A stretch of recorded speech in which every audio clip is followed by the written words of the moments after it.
Minamadali na ng Department of Public Works and Highways ang pagsasayos sa nasirang seawall sa Catanduanes sa pananalasan ng Super Typhoon Uwan.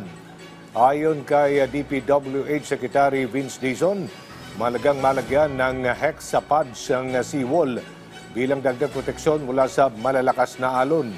Pinamamadali na rin ni Dizon ang paglilinis sa mga natumbang mga puno at debris sa mga pangunahing kalsada para matiyak ang maayos na trafiko sa lugar.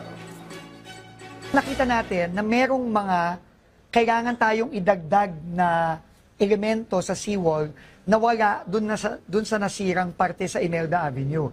Yun yung mga hexapods. No, yun yung mga makikita nyo parang jackstone na konkretong malalaki na meron sa mga ibang parte ng seawall dun sa tinamaan at nasira, wala. So clearly, nagwo-work ito. So, ang sabi ko, hindi lang i-repair yun, kailangan lahat ng segment na walang hexapod, kailangan lagyan na natin ng hexapod. Sinabi na ng Pangulo, meron tayong pondo na ready para sa lahat ng tinamaan ng calamity. Kaya nga nag-declare na siya ng 1 year state of calamity. No, para mabilis ang ating trabaho and may pondo tayo para dyan.